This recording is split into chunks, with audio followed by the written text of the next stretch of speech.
see any emails, so I guess you guys are all good with your agendas and any documents that you might need. I talked to Laura, and I do believe we have close to 20 participants, so thank you guys for all logging in and joining us. For the sake of the digital format, we're probably going to skip going around the room and introducing ourselves, just for the sake of coordination. So we should be good. John, are you recording? I think I see you recording. Yep, all right. recording. Yes, okay. So like I said, we're recording for training purposes. No, I'm just kidding. So we'll start with officer and personnel reports. Darla, if you would like to give your officer president report. Sure. Hi, everyone. It's a pleasure to join your meeting this evening. You guys are the last of the 4 regional meetings, so it's been a great chance to see everyone from across the state, just kind of check in with how we're doing. So I did provide in like that meeting packet a pretty lengthy update of everything I've been tackling since we last spoke in October. The majority of my time has been spent making sure that our taxes are recorded correctly for the amended returns once we discovered that we had to pay lobbying taxes. So since we last talked, and actually it was on the drive out to your meeting, that I sat on the phone with the IRS for 3 hours on the turnpike to no avail. So directly after that meeting, I did turn over power of attorney to Boyer and Ritter to make sure that all of our tax returns were filed in the correct year. So they were actually a year off. So we caught that, went back through and have them filed in the correct years. But I just wanted to provide everyone that I do have documentation that we did give them power of attorney to for them to sit on the phone for 2 to 3 hours at a time, because I just don't have that kind of time with our teaching schedules. So everything at the beginning of November was then filed correctly. So that gave the IRS some time to go back and determine what our final failure to file penalty was. And we did receive notification of what it was for 2016 and 2018, and we are still waiting for that final amount from the other 2 remaining years, and the current situation with the IRS and the federal government will not make it move any quicker. So fast forward to January, once we had the board all together and after consulting with Boyer and Ritter, we did move ahead and file an abatement letter for the failure to file penalties for both of those 2 fiscal years. It averaged out to about $1,000 per tax period. So we are trying to get that waived, obviously, and that was the purpose of that abatement letter. And we will try to do the same thing once we know what the next penalties are for 2015 and 2017. We don't know if they're going to abate it at this point in time, but I did receive a letter in early March that said, "We've received your abatement letter. Please wait 6 to 8 weeks for our final decision on the matter." But Boyer and Ritter has said that is as good as it can be for this point in time. So interest will stop accruing, and now it's in the IRS, it's in their ballpark to determine if they accept that or if they don't. So I'd really hope to try and get that wrapped up before I turn things over to Casey here in July, but it doesn't look like that's going to be the case. So I will follow this tax issue through until it is finalized. We'll keep documentation of all of that. And Boyer and Ritter has offered their expertise if moving forward, should we decide to employ a lobbyist again in the future. So we'll talk about this in the budget, but we currently do not have anything budgeted for a lobbyist for 2020, 2021. But they can provide that advice and talk with their legal counsel on how best to do that so we don't get any more proxy taxes. So the rest of my report detailed what meetings and conventions I had attended on your behalf. So some of the common ones that some of you may be a part of already, just the FFA Foundation Board, the FFA Board, and then the NAA conference out in Anaheim. And a board that I was able to get us, the ag teachers, kind of back in sync with is the Pennsylvania Farm Show Scholarship Foundation. So we haven't had a rep for the past 2 or 3 years since Cliff Day had served in that position. So they were excited that they have a line of communication with us again. So we hope to continue that in future years. And then some other quick updates. You may have gotten my email yesterday that had that 3 important pieces of information. So PDE was heavily seeking someone from to represent the ag teachers on that standards revision committee. So the deadline was yesterday. I hope some people threw their hat in the ring to be considered for that. So time will tell once that committee membership comes out and is published that we have ag representation on it. But they were very adamant that we want someone from ag to represent your interests. So thank you if anyone did that, and you can just follow up with me and say that, hey, I'm on the committee, and we'll provide that line of communication. The other two were mostly just kind of updates, and maybe Scott will touch on these on his report. But there is a new certification pathway for 6 of the ag SIP codes that basically allows individuals with industry experience to apply for those positions and then get that vocational certification. So that's exciting. And then I think I'll let Scott talk about the new professional learning community on the SAS portal, but that is something that the commission consulted with PAAE leadership about. So we are excited to kind of share some resources that we've compiled with some community groups, that K-8 working group that's emerging, and really just getting ag science out in the forefront as an opportunity to meet some of those standards in other areas. Other than that, you'll get a lot of other updates for just some recent decisions regarding like conference and things like that when we get to them on the agenda. So other than that, I'll be happy to hang around after the meeting if anyone has any further questions. Thanks, Carly. Awesome. Thanks, Darla. I do not know if Diana is on the call. She's not. Okay. Then we can go to Casey's report. This will load. Yeah, and if you guys have the meeting packets, like Carly said in the beginning, if you don't, we can send that out, and that has summaries of all the reports from everybody. And Diana's had 2 things that I'm going to kind of touch on as well. So basically for me, I'll do a lot of what Darla did as well and just highlight what I've been doing since we met last. And I did not make it out to you guys in the West, unfortunately, in the fall, being in the Eastern region, but happy to be here tonight with you guys to share a couple things. Since November and the fall regional meetings, I've mainly been working in the role of membership. So each month been trying to submit that to nationals and post it up on our website. And I'll get to that a little bit when we get to membership chair here as well in a little bit. January, basically at our board meeting, farm show activities was pretty light. In February, then I attended a couple different meetings. There's a CDE committee meeting that I participated in. And a lot of what we talked about there was what we can do to improve our state competitions and whatnot. And one of the heavily discussed items was the public speaking or LDE events. And we've talked a lot over the last couple meetings with that, ways that we can make that go a little bit easier, potentially moving that away from the state convention at Penn State, having it at another time potentially, going back to 1 day instead of 2 days. A lot of ideas thrown around, nothing was decided. And, you know, obviously now in our current situation with COVID-19, we kind of have another year to maybe discuss those things a little bit further and see where we end up going with that. Alex Barzidlo is the chair for that CDE. So if anyone has suggestions or comments or things that they would like to share with the CDE committee, either reach out to myself, Alex Barzidlo is the chair, like I said, or your representatives from the Western region.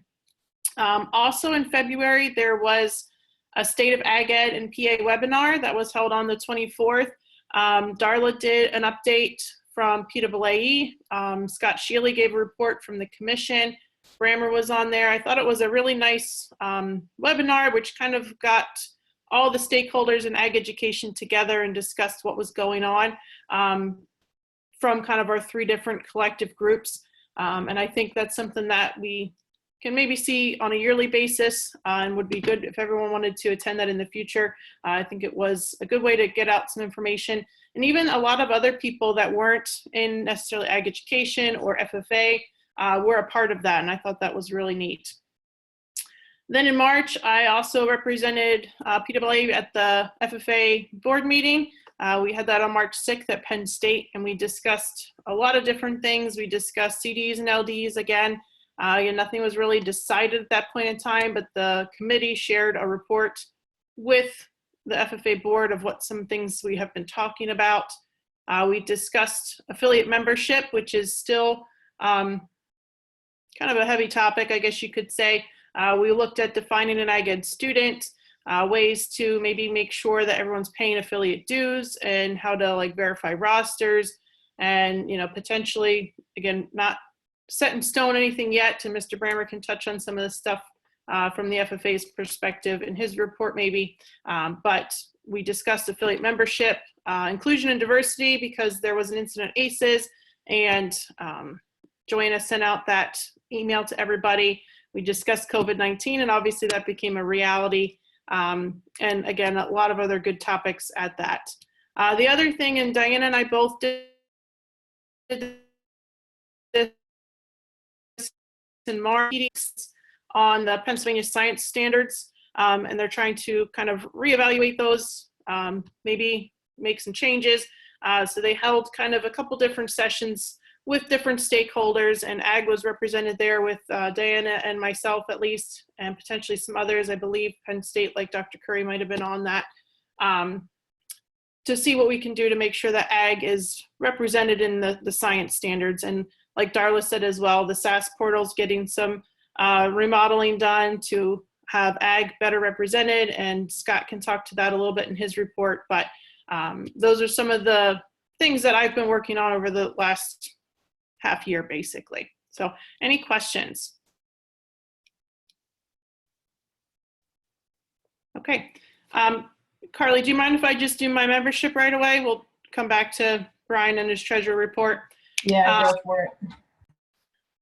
Like I said, basically every month I've been submitting membership. So if there's anything that needs changed or corrected, please let me know. I know I got something after one of these regional meetings that someone's years were off, and that would have put them in an award category year. So if there's anything like that, please make sure you let me know. Send me an email. The current roster is on our website, so you should be able to see it there. The one thing that I really want to highlight, though, is from an NAAE news. They are, as of July 1st, discontinuing the physical copies of the Ag Ed magazine. So if you remember from your membership reports, you either paid $10 for just digital access, $12 for, I think it was the physical copy, and then $15 if you wanted both. The good news, even though they're getting rid of the physical copies, is everything's going to be free. So you don't even have to pay the $10 for the digital access anymore. So we're going to change the membership form a little bit to reflect that for next year, since that will be kind of a member benefit from NAAE. All right. I think we're fairly wrapped up with membership at this point in time, but if anyone does have, like I said, additions, corrections, let me know, and we'll take care of that as soon as we can. And that's all I have for that. Okay, thank you, Casey. I do not believe Brian is on the call. Darla, do you have anything to add to the treasurer report? Yep, I can just share the totals since we're not projecting up on the screen here. So Brian's note says that we are financially in good shape. Membership is mostly wrapped up at this point.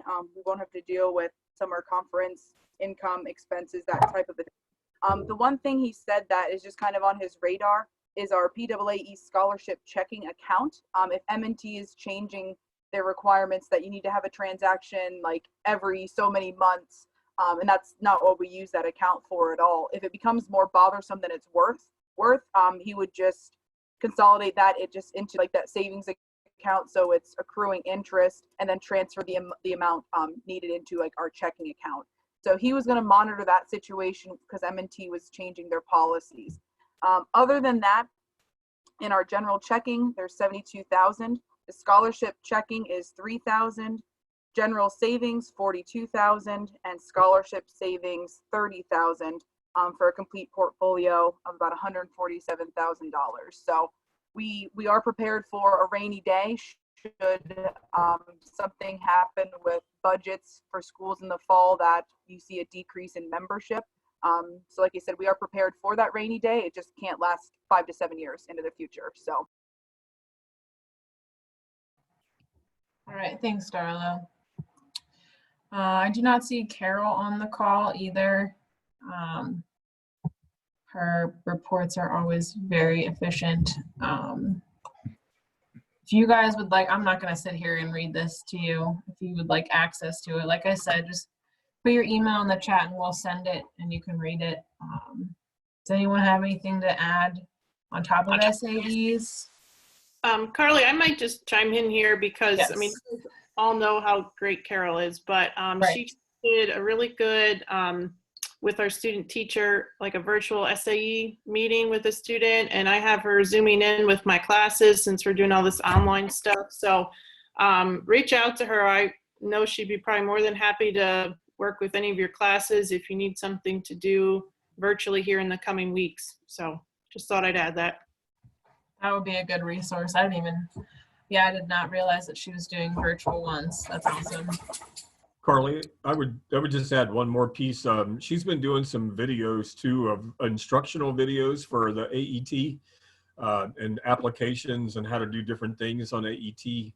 We've been trying to post those up on our website. So if you just go to the FFA website, click on the tab that says Supervised Agricultural Experience, and you'll see a whole bunch of different videos that she's been doing. I think they're like 3-4 minute long videos, which they're really good. So just want to make sure everybody knows that that's available as well. Yeah, that's awesome. Okay, thank you. Anything else for SAE? All right, Penn State, you're up. Don't be too enthusiastic there, Carly. Yeah, all right, Penn State, you're up. Like dealing with a cranky truck stop attendant. Good grief. Hey, we're excited to be here to really just support you. Things are changing, and it means that all business and how we do it needs to change, including the Center for Professional Personnel Development. Our #1 goal is to do what it takes to support you in the delivery of school-based ag education, and to present it and address that in a very Pennsylvania specific way, not where you're having to interpret from Georgia or Wisconsin or another state. How can we help you where you're at? So how have we opted to do that? Well, one, on your Tuesday Teach Ag blast that you get from Beth, you'll notice a form at the top. Well, because one thing we have to do is humbly approach this with the knowledge that maybe we don't know what you need, and to give you a venue and a channel to communicate those needs so that we can then be responsive. So don't be afraid to use that in these unusual times. You can see that, and John and Beth both will jump on that. The other way, and I'm really proud of them, our program managers, John and Beth, you know them, you love them, both experienced ag teachers bringing things together, created the PAAE Ag Ed in 360. I think I said it wrong, but you get the idea, where we come together. Now, what I want to do is set the tone of what those meetings are supposed to be. It's not just about sharing resources. We put Tiffany to work and collated and created a resource of all the stuff that was just overwhelming us with all the people trying to share the good things they're doing, right? Plenty of tools, not a shortage of tools anywhere, but sometimes the shortage like, man, how does this connect? And that question of how does this connect and how do I do it, not what to do, but how, that comes from sharing of best practices of teacher to teacher talk. And that's where we wanted to provide as a venue and an opportunity with these Zoom meetings based around content. So that was their intent. Yes, they might share some things that we're going to keep our eyes out, but also for you to get together so you can say, hey, Honeycutt, how are you doing this? Ripple, what did y'all figure out? Where are y'all teaching this? And y'all can share across the group in your content specific areas. I wanted to contribute as well because I was so impressed what everybody was sharing. And so for April, as Parliamentary Law Month, we did a Parley Power Hour on Thursdays from 3 to 4, and that's been fun. But that's the kind of the intent of those. And I want to pitch it real quick to Jonathan and say, Jonathan, you know, you've had a couple of weeks of these. What do you want to share about them, or what would you like to add to this piece? I think you covered it pretty nicely and completely. I would just add that while we've had sessions that range from 19 folks joining in collaborative conversation, we've had as little as 4. and I can confidently say that both conversations with both wide-ranging groups there were equally as effective. And as Dr. Foster said, yeah, we bring some resources to share, and we hope that others of you have identified some resources or created some resources to share. But I think the most meaningful part, and I know that there's some folks at the meeting here tonight that have been on some of those sessions, and I hope you would agree with this statement. But I think, as Dr. Foster mentioned, the big takeaway is the community of practice, the community of learning. Just hearing from your colleagues around the state that you're not the only one experiencing a lot of the same frustrations and challenges and struggles that you feel you might be.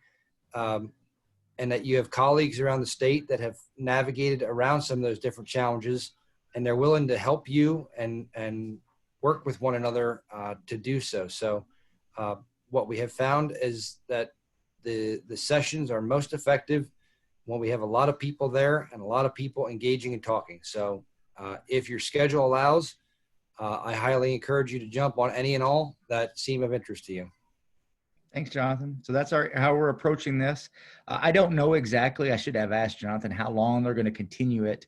My assumption is that it'll be through the end of the school year, because this is the environment that you're in through that school year, and then we'll revisit it. I'll be honest with you, I'm very fascinated to watch how the nation approaches education as a critical element of opening up, if you will, and when we will go back to face-to-face instruction. I've been reading and following several states, and I think that I do not think that it would be a waste of your energy and time to continue to invest in advancing your technological skills and digital fluency. That's how I will say that. So this investment right now is not a short-term investment for you as we go forward. So not to open up any cans of worm there. Let's look at pre-service. We did have student teachers out. Didn't they have a hell of a semester? Think about their experience compared to what y'all all did. It was a little bit unorthodox, but I was really proud of them. Especially proud of the 3 in the Western region. Those, of course, I'm biased because they are my supervisees, but approached it with vigor. Like, I could give an example for each one. Britton's on here. Britton has been doing fun things of Honeycut. Whitmer, Brandon up there with Laura Metric. Created, y'all should ask him about his forestry ID tool that he created. In fact, Brandon, if you were a nice guy, you'd go ahead and slap that link in the chat box so they could see it, because it's a Pennsylvania specific resource on forestry instruction that I was so impressed of him creating and being willing to share it. And of course, Jessica has continued her Barnhart's bugs and has been doing preschool programming and offering it up to the nation and others. So our candidates have continued to refine their skills. They've just had to document those hours in different ways, because we want to assure them that they can graduate and certify. And so we had to be very creative in making sure that they had not busy work, but authentic tasks that would help them, that we could evidence that this is where the contact hours were occurring. And I think you all understand that. As we look ahead, we will have 8 student teachers next year. They may have been talking to some of y'all. We hope to put one in the West for another placement out there. But obviously 8, there's not that many to go around. But they've had, I think, I actually have more empathy. This is probably, I'm share too much. Y'all know that I'm Mr. Shares too much for them than I do the current class. The current class, they got to see kids and know kids. The incoming class is having to make that decision that we all know is scary, the biggest decision of our undergraduate career. Where do I student teach? And maybe they didn't get to do that face-to-face visit, stand there, shake your hand, look you in the eye and say, oh, I could see myself here. Like, they had to do a lot of that via Zoom and depend on it. So it's been interesting as a journey for them. I'm hoping that we can announce those placements, of course, by the fall to share. But Dr. Curry is the student teacher coordinator, and we're making those calls in the most responsible way that we can. On a side note and a personal note, next year I am continuing with a sabbatical. It's been fun as I've shared this. My sabbatical is entitled Global Learning in Agriculture. I know that shocks everybody. Educator development and student engagement. But what is sabbatical? It's been funny to me is, folks, I said to one, I said, I'm going to do a sabbatical. Like, oh, are you all right? I'm not dying. I'm not sick. I'm not getting fired. I'm not put on probation, and I'm not leaving. I'm taking 1 year to focus all of my energy to gain skills to bring back to make Pennsylvania, Penn State, and ag education better. And so just so you know that I'll be focusing those, but you'll see me around perhaps occasionally. I was invited to be the visiting scholar, global learning specialist at the Borlaug Institute for International Agriculture at Texas A&M. Now that was BP before pandemic, so we now have to play out and see what happens for the upcoming year. What questions could I answer for any of you on this call about Penn State and Penn State Teach Ag? I can't tell you if we're going to have football yet. I can tell you everybody wants to ask that question. That's going to be interesting to see how they play that out. But they have not made that decision. Just to really blow your skirt up, it was interesting when Sandy Barber, the athletic director, said, well, maybe we'll play the football season in the spring. So that was interesting. But we'll see how everything goes forward.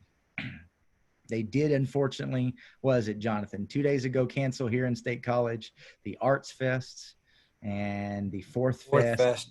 Yep. I know that we have no group meetings until before June 19th right now is the official deadline, and that we've gone online through probably all the summer, August. They're trying to leave a window open, and that everybody's wondering about the fall, and nobody's willing to make that call and decision, but you hear of lots of behind the scenes preparation and backgrounding. And for us, what that looks like, and I'll share it because I think you might be in a similar situation, is that there's a big difference between remote teaching, triaging, if you will, to take students you already developed a relationship with and try to keep some kind of semblance of something going on down the road, and delivering online instruction, where you start in an online setting and you do the entire session or course in an online setting and you never meet face-to-face. So I'm hoping they give runway to faculty to do that. Foster, I have a question. Oh, good, Carly. I was hoping to get at least one. Is the creamery considered an essential business? It is not. That has been sad. They have been closed. So thank you for bringing that sad piece up, but I do believe that they can still. Jonathan, do you have any insight to that? I haven't heard any other reports on that, but I don't think that they're operating. I have heard that you can still order online unless that has changed, but the in-person retail is closed down. Yep. And of course, a lot of that is student labor, and you can understand that because we don't have students in this little town. I will share that Melanie and I have made the decision that GLAG 21 will occur. GLAG 21 Take Action, our Global Learning and Ag Conference in February, will occur. Of course, by the time we get to that, the idea of an online professional conference might not be novel to many people. We've had lots of phone calls in the last month of people asking about how we've done it for the past 5 years, but I think you'll love this example. We are pivoting, and we are going to bring in some more content around technical ag. And so, for example, we're calling it the World Tour. I just got off the phone with the presenter that we're probably going to have, who's going to talk about greenhouses across the globe and greenhouse production all around the world, and what the differences are and what the things you have to keep into consideration. So that's some example of how we're pivoting and bringing some new content and approaches in. I can't think of anything else as essential. What was the big message? The big message is that Penn State cares about you, and if you can ask for it, we're going to try to help you. And we try to give a channel to do that. So thanks for letting us be a part of your Western Region meeting. Thanks, Foster. Thanks, Jonathan. We do not have Sarah on the call. Unless Darla or anyone has anything to add, you guys can read it in the attached email. And then I think we'll go into committee reports. Darla, do you have anything for the foundation? Oh, I do not, no. Okay. Carly, can Scott Shealy and I go before you get into the committee reports? Oh my gosh, absolutely, yes. Okay, great. Yes, Dr. Foster, you can order the ice cream from the creamery online. If anybody needs some, reached out to Mark Anderson. I think he had like 5 gallons or something delivered to his house. So anyway, it's good to see everybody, and I hope everybody's doing well. Just share with you a few things. Obviously, going back a little over 30 days ago, we would have never dreamed that we would be in this situation. We were planning and going about our daily lives and planning for the State Legislative Leadership Conference, and everything was going according to plan. And then the rug got pulled out from underneath us. But my hat's off to each of you for what you're doing every single day for students.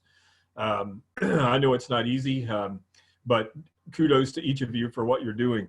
For those of you that paid for the State Legislative Leadership Conference, we wanted to let you know that we will be refunding all those chapters at 100%.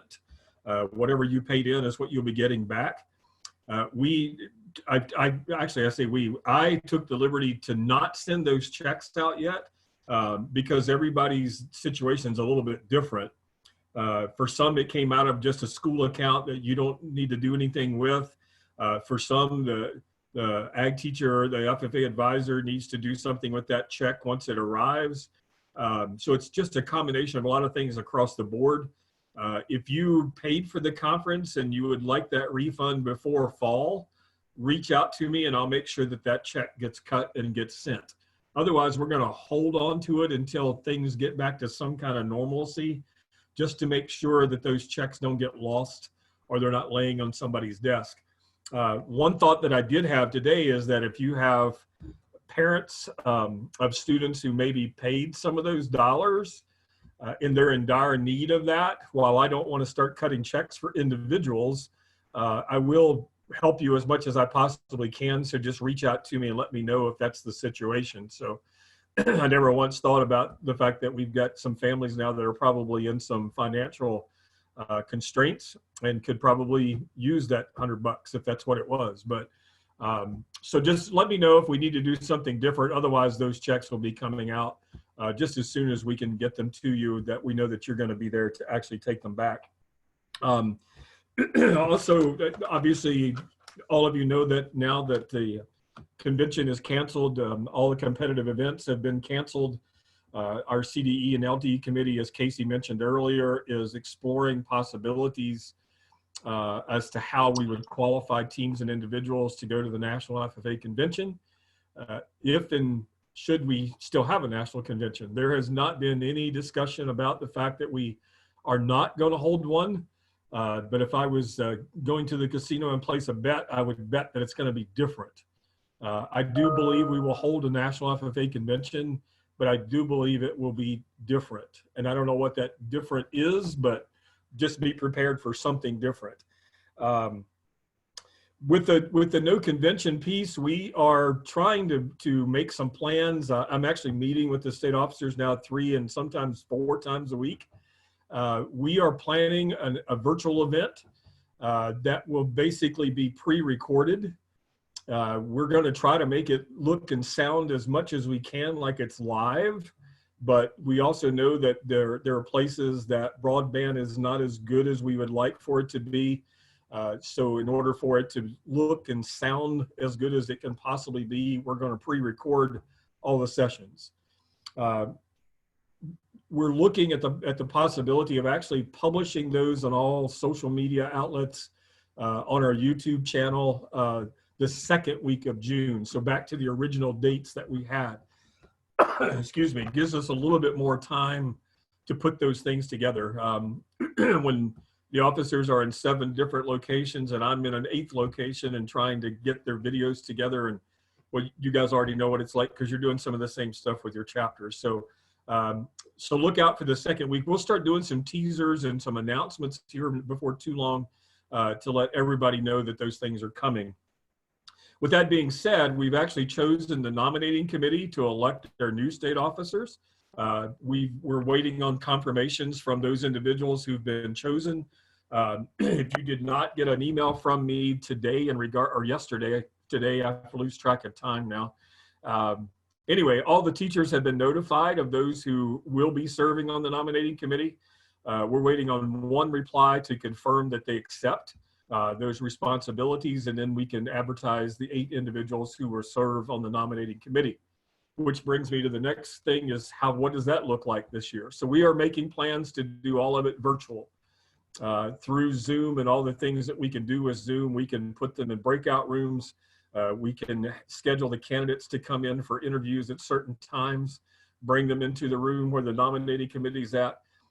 We will tell the nominating committee right up front that, should there be technical glitches or whatever, that's not to be held against the student.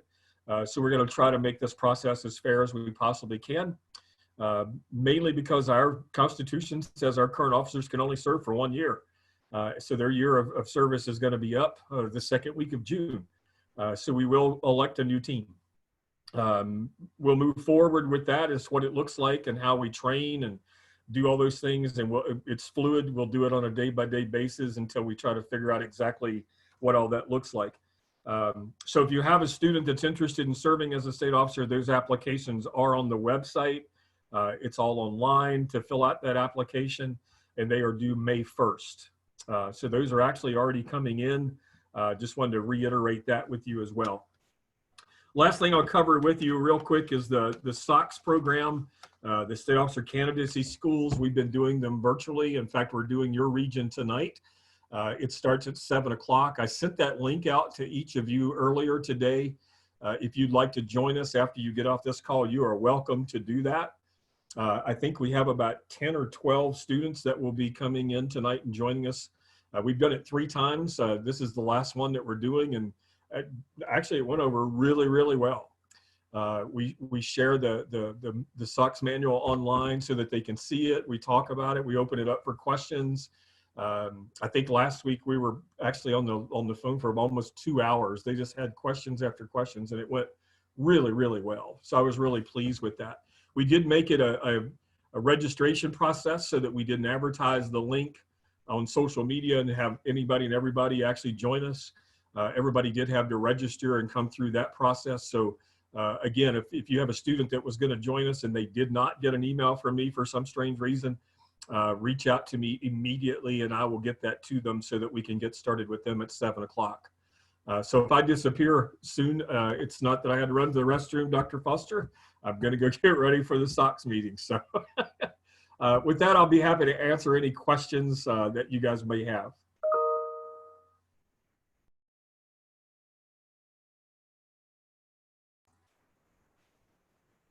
And if there aren't any, thank you very much. Carly, all yours.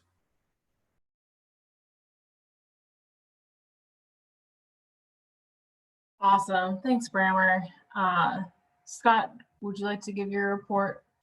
Yeah, thanks. And it's been really good to be able to meet with all the regional groups and to follow up a little bit on what we did on the state of agriculture education several months ago. I think we realize everything is changing, and but at the same time, the commission has a mission of looking at, in particular, structural things that keep the system from doing what it really needs to do. And we have been really kind of laser focused on those issues and trying to pound away at some problem solving. Just to make sure that you're all aware, the commission is the Pennsylvania Commission for Agriculture Education Excellence. It's a joint commission between PDE and PDA. We have kind of a catch as catch can staff. I do it part-time. But Lee Burkett and Jerry Huskin from PDE are part of our staff, as are Carol Fay, Mike Brammer, John Ewing, and Jonathan Seaman. We get together at least once a month, to try to talk about what are each of our various groups, how are we impacted by things that we're finding, but also how do we respond and actually have some decent intervention discussion as well. So this is an important time for the commission because everything seems to center around the May 1st deadline that we have to bring a report to the General Assembly on what the commission has done over the last year. And the commission has spent, and actually Anthony Honeycutt and Cliff Wallace are both members of the commission. They can tell you that we've spent a considerable amount of time in fact-finding, trying to really have some on-the-ground information about what's happening and where the difficulties are. So we have put that report out. It's drafted. The big problem right now is that the state government is really not thinking about anything except COVID-19. So we're not quite sure when all that is going to get passed and such. We also have the work plan for the commission for the next year, again, drafted, ready to go. And sooner or later, that will hit the street as well. I don't think you're going to find anything that's real different. And let me just give you, a couple of highlights. I've been talking, my talking points have been, there's really three things that we're doing, that we're covering in both of the report and also in our work plan. The first of these is we want to really see the system be as relevant as possible to the agriculture and food industry. I think you all know that the ag and food industry is one of the top three in the Commonwealth, but yet it oftentimes gets very little notice. And it's been struggling with a workforce problem for some time now. So we want to bring that front and center. That I think will mean that we are going to be talking again about careers and how do those fit into pathways that are out there that we have worked with the industry in developing. We're also going to be working on apprenticeship, which is one of the ways that the business community has connected with education. We have two apprenticeships in Pennsylvania where we would be able to do some pre-apprenticeship activity that would actually connect up with what you all are doing in the K through 12 system. And we've already done considerable work with Jonathan's help at Penn State in terms of looking at the agriculture mechanics and what we need to do to fill in some of the gaps there. So that work will continue as we move ahead. The other area in that around that issue is occupational advisory committees. We're trying to make sure that local areas have good OACs that can provide the kind of industry input that we'd like to see to actually help you all determine what are the priorities for your programming at the local level. So relevance, I think, is one of the buckets.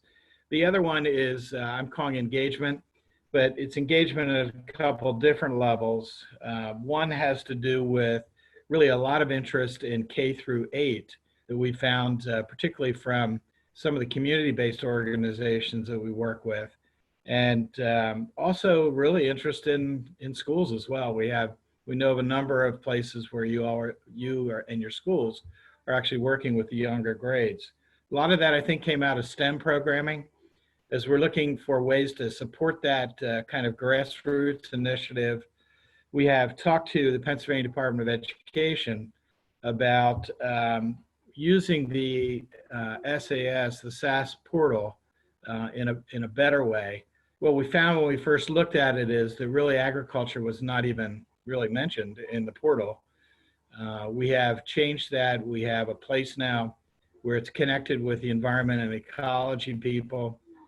We have begun putting some curriculum in there, all of which we are connecting. We're crosswalking to the AFNR standards so that there's always that which you all understand that will connect back to the state standards as well.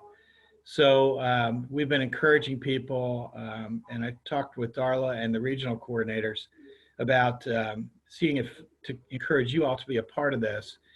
We think that maybe the best thing about it is it'll provide a context to talk to your supervisors about that they respect, but it'll also be a place where we can put some of this K through 8 content. I'm aware that there's many other places that you can go, and we don't want to duplicate things that are out there, but there's a possibility of networking in links to various other sources and such. So we think that that's something that will come along. And again, we'll have more on SAS. I think those of you who have been around for a while understand that, this is pretty important that PDE has actually opened up some things like this. I don't think we've dragged them kicking and screaming. I think they've been willing to look at some new things, and I really appreciate Jerry Huskin, who's been our contact at PDE, a former district superintendent at Conestoga Valley in Lancaster, who has really been influential in opening that up. So that's engagement, but we're also interested in the whole bit about local leadership. We think that's one of the other major buckets that we need to look at, and that runs the gamut from the teacher shortage. Again, we got PD to move on the 6 new vocational certifications. We're trying to ride herd and make sure that they actually provide the information.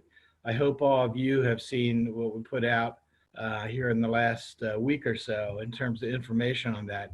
If you don't have that and you're interested in it, let me know, and we can certainly get that to you. I think the other one that, the other piece of this bucket, which Anthony has been a particular advocate for, is just the question of, so when the money comes from the state, from the subsidy or whatever, where does it go? How are local districts using it? Are there some guidelines that need to be pulled together, that kind of thing? You know, I think we're going to pursue that in a more concentrated way here as we go forward. We also know that there's some districts that are using some other funding sources that we think that maybe ways that we can, there may be ways that we can offer some ideas on that to other districts as well. So funding is important, but also there is this kind of lingering issue of the connection of agriculture to science, which I've heard in your agenda you've talked about a number of times. But at some point or another, we do need to probably talk about that in a more, we need to do it at the high level, but we need to do it on the ground as well in terms of what that actually means for you. So the commission is happy to be involved in that. And again, you have very strong leaders with Cliff and Anthony being a part of the board, and we appreciate their participation.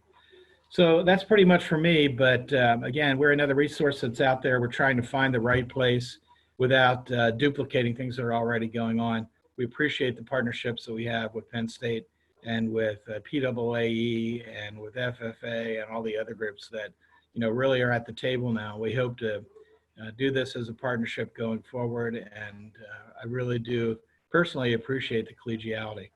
So thanks a lot, appreciate it. Thanks, Scott. Honeycutt, do you have anything to add? If not, we can go in with Cliff with our regional coordinator update.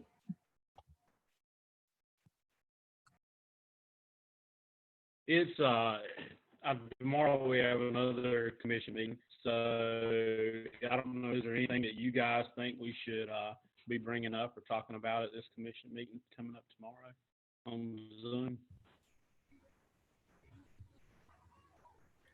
If y'all could think of anything. Well, I think the two, we have asked Darla and Mike to do reports so that we have been alternating their participation, but we think it's pretty important for the commission to hear.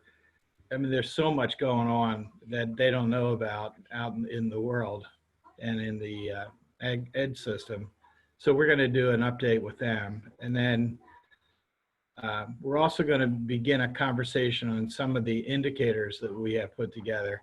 We do have a chart, which we, at some point here, probably after tomorrow, we'll want to share with you, that has some of the things we think the commission can measure to begin looking at the health of the system. And we've been able to gather several years worth of data on that. So, you know, I think we want to make that something that is foundational for what we do. But again, we need to have your input in that. We'll be sure to get that here in the next week or so.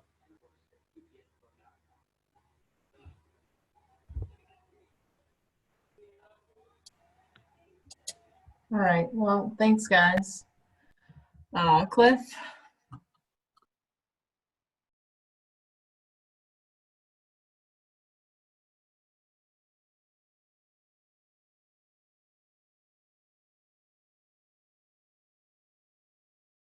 that they needed to see for students, and YQAC was one that was a top priority as far as students can take advantage of that in the school system. So, but we need to make sure it's on the state approved list.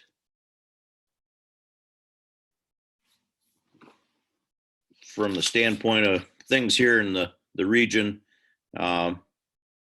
we've shut everything down, including the Western Leadership Conference. So to that respect, not a whole lot more to report.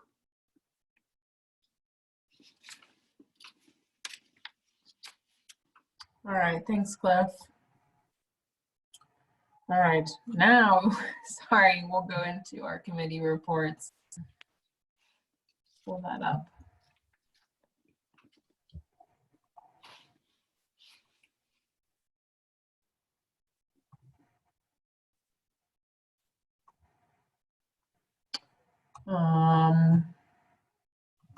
Like I said, I'm not going to read the reports to you. You guys have them. We have Laura is here to talk about her committee report for public policy.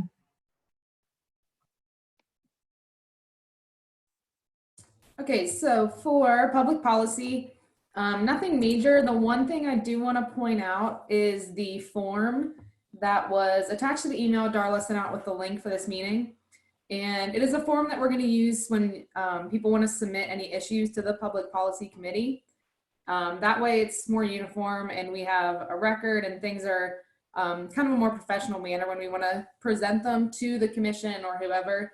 So if there is an issue or a policy or something that you want discussed, if you can fill out that form and then submit it to the regional vice presidents, we will take them from there to, the plan was summer conference, we would discuss them. So I don't know what our backup plan is, but if you can fill them out, send them to myself or Carly.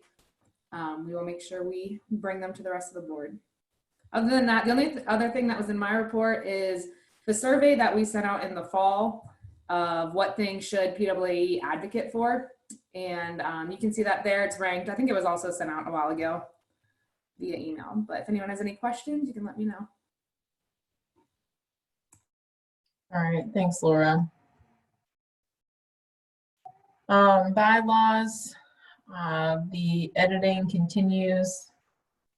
Be aware for changing updates, since once again, our goal was to have it for summer conference, and since we're not having that, we'll just need to adjust. Finance committee,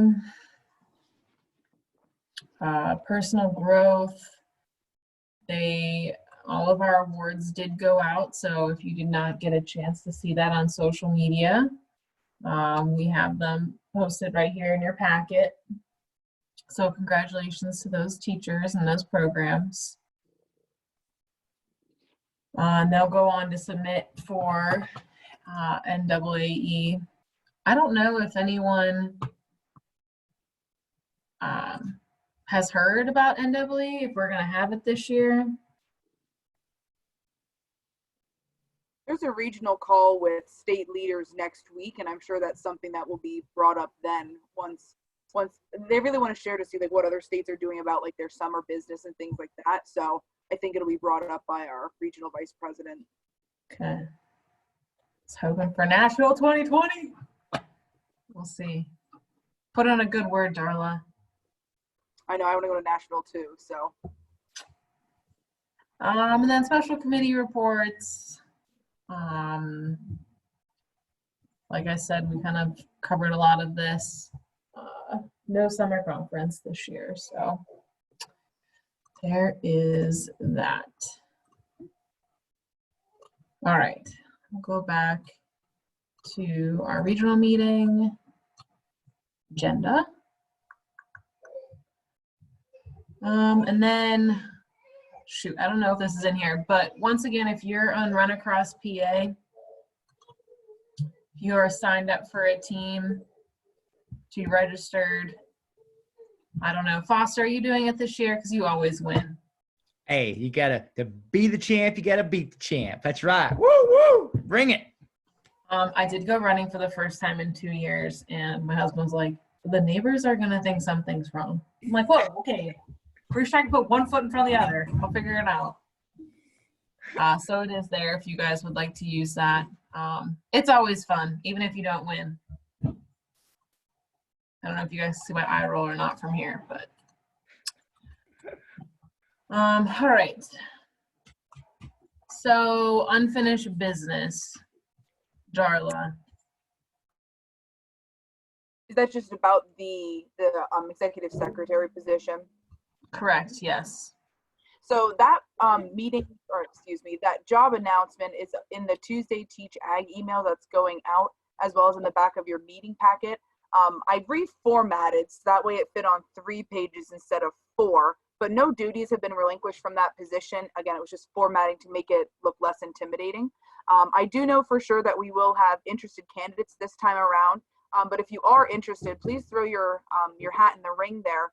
And we hope to conduct interviews during the month of June and then have someone on board, contract signed at the beginning of September. We've managed without an executive secretary, but then it just life and teaching and your first job happens. So if there's individuals interested in stepping up that meet the bill and fit that, we'll be happy to welcome them. So, but just that everyone knows, it is reposted and we will have that position filled by September 1st. Okay, thank you. A hot topic for our regional meetings is the election for vice presidents. Get excited, everyone. Everyone's excited. The anticipation of nominations. So my term is up, so we need to re-elect or elect a new regional vice president for the West. So nominations, ready, go. Carly, have you completed your 2 terms? No. Oh, just making sure. I just was trying to keep it straight because, you know. It feels like I have, but I have not. But I wanted to make sure that people Hey, look, had. there's a nomination in the chat box. Isn't that awesome? I was hoping to nominate Carly Wright because I want to give all the Carlys opportunities. Hey, Got to stick together. you can't lose if you have a Carly. That's great. When in doubt. Any other nominations? You can just throw them up in the chat box. That's perfect. I mean, I'm really fun to work with. Yeah, LB's fun.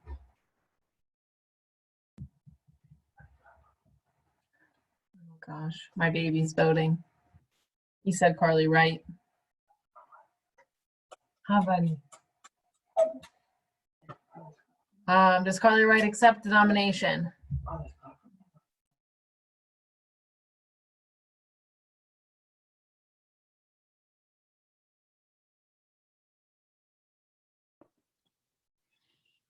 Yeah, I accept. I was trying to type. Sorry. My baby's saying Carly below in the background. He's like screaming at the top of the song. Carly Wright, I could not hear you. You were a little staticky. I think she said yes. Okay. I did. All right. So I'm really bad at Parley Pro. So. And you even had a class on it. Like, it kind of hurts my heart a little bit. Like, you even had a class on it. 3 credits, 3 hours.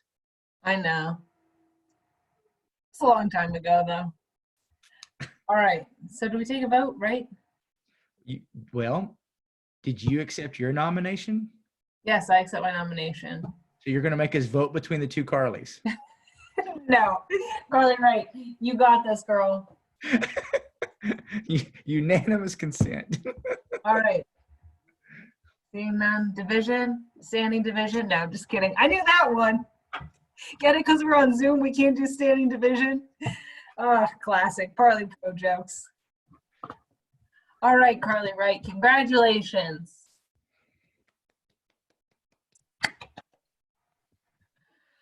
Okay. So any other new business? I did see Honeycutt put in the chat box what's happening for different fairs. I know Westmoreland is still going through with tagging. Sure. They're mailing tags to kids. So I don't know if you guys want to share what's happening in your counties. I want to share one idea that I just thought was fascinating because a lot of you are in leadership in your counties on how they do these county fairs. Because I happen to be in Texas when they canceled Houston, which was a big deal. And I was riding with the guy who was in charge of it from Texas A&M for the Texas 4-H, and saw his phone proceed to melt down. But as we went through that and all those projects, some of those county fairs in March, his county, and I just thought this was brilliant, did a drive-through county fair. And so, because you have kids with projects, it can't, you can't feed it out that much longer. They got money. How are you going to move it? And so essentially you drove into the fairgrounds, you kicked the stock out. The judge was there. The judge judged them and placed them. There was no showmanship. And then you sold them or you moved them out. And so I just thought it was an interesting idea of attempting to be creative, to not leave kids up the creek with projects. And so they called it a drive-through county fair. It's not perfect. It's not ideal. They're going to do their showmanship later by Zoom interviewing the kids and asking them content questions and some of those things, and then combining it with the placement and quality of the animal, that kind of thing. But just trying to give y'all one idea to have in your back pocket if you have hard decisions to make later on. Cool. Thanks for sharing out, Foster. What a Texas all-star. Anyone else have anything to share for what they're doing for their fair?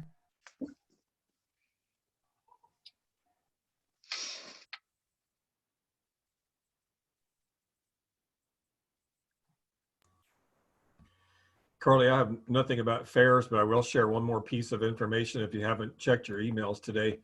I should have mentioned this earlier, and I apologize for not doing that, but congratulations to Jody Hoover. Jody will be the new rep from the Western region to the FFA Board of Directors. We'll be taking Joanna's place. Joanna has been on the board for 6 years, so she's served her 2 terms. We'll have to go off in June. So kudos and thank you very much to Joanna publicly for all that she has done for us. But we're also looking forward to having Jody join Renee on the FFA Board of Directors come June.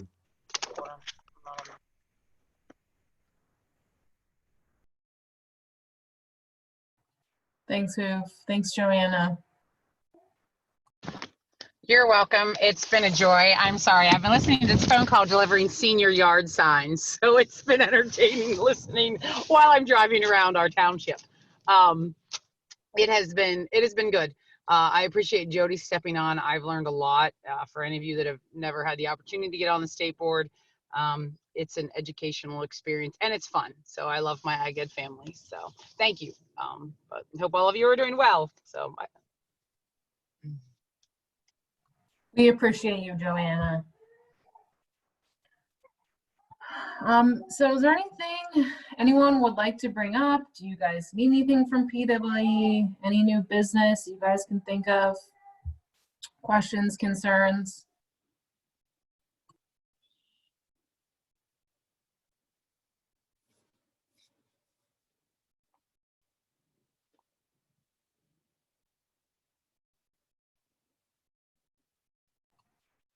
Bye, Mike. Thank you.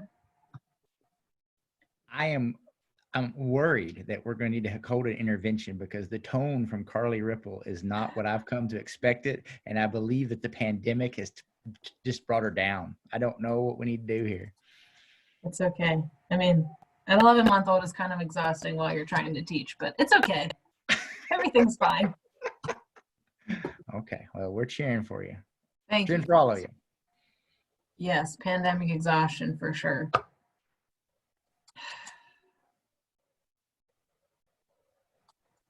That's a loaded Renee, question from Cambruzzi. Renee, would you like to unmute and discuss? I just thought I would throw out some 2 cents here. So I sit on the board and am charged with the affiliate fee committee. And it's not to review whether we will be an affiliate state or not. We will continue to be an affiliate state. So just so everyone knows, and you don't have to, run and freak out later. So we have not changed that. We are addressing that there are currently schools that are not paying full affiliate membership fee. So I don't know that, everyone is aware of this, but it's been brought to the board's attention. It is something that we are looking to figure out exactly how can we, actually have full affiliate fees or affiliate membership. So, and there's, everyone knows there's pretty much a county that does not pay their all affiliate fees. They've, went together and decided they are not paying them. We've been tasked, and the only thing that our committee has done right now and is only brought to the board one time, I know Casey started to talk about it, so I just figured I would address it. We did change the definition of what is an agricultural student, and it's still someone in the agricultural program, grades 9 through 12. We are giving a little bit more flexibility to middle school on those rosters, except if you have a standalone middle school chapter. There are some discrepancies on that. So there is just a little bit of a change. It's not board approved yet. So when it does become board approved, I will put that out there. But the other thing is that we are working on what are going to be the consequences if you don't pay your full affiliate fee, and how will we collect rosters and cross-reference them. And I will tell you that there is a very large push from members of my committee, as well as people on the board and other teachers, that there is a heavy consequence to pay, that you will not be allowed to participate potentially for a good length of time until all of your affiliate membership is paid. So the idea is that maybe so far just the idea is that your membership, affiliate membership, would be cross-referenced and checked, and then if it's not accurate by May 1st, you are ineligible to participate in activities until you pay it. You have 30 days to pay it, and then you're like suspended for a length of time. Your chapter is. And there's a lot of people who have a lot of different views on that. I didn't know what anyone on this, in this region thoughts were. It's a lot of the times they just want to collect a roster of students and then have it signed off by either a counselor, principal, like we were supposed to do in the first 2 to 3 years of affiliate fee that actually we never did. So just throwing that out there if anybody has any strong opinions on affiliate. We found that a lot of our teachers here in the West are just paying the affiliate because that's what we do. But it's not like that across the state. So, and now other teachers are starting to follow suit. Like if they don't pay, I'm not paying too. We have some other schools that have dropped membership drastically in the last year because they're just not going to do it anymore. So, and it'll affect our funding. So that's all I have to say. If anybody has any strong opinions, just let me know. And we'll be continuing to work on that for our June board meeting.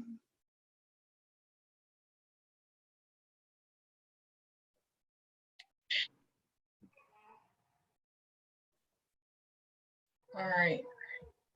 Thanks, Renee. Does anyone else have any new business they would like to bring up? Questions, concerns?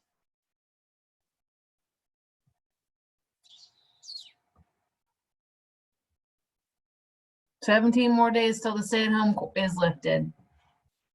So that's a fun little countdown I have on my board, if anyone was wondering.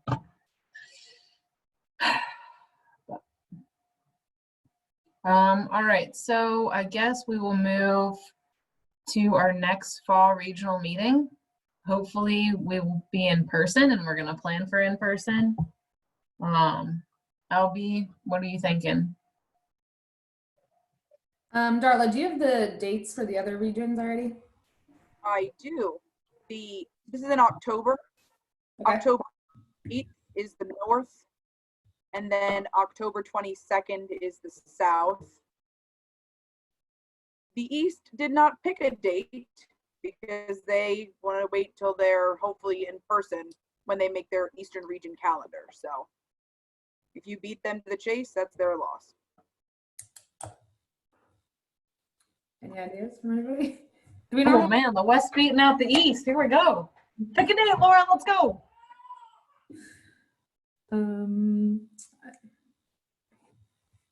When did we have last? Do we normally do a Wednesday, or am I just making that up? No, I think it's Tuesday or Thursdays. You were I don't want to get too Tuesday, close to national. October. Go ahead. You were Tuesday, October 15th last year. How about Tuesday, October 13th? 13th, Laura, is that what you said? 13?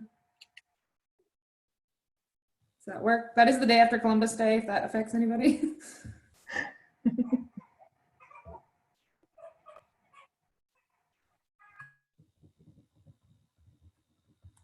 All right, so we'll tentatively plan for that for now.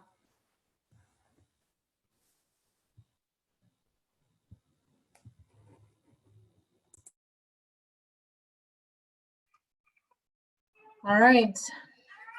I guess this is adjournment. Unless anyone else has anything to add. Can we get a second?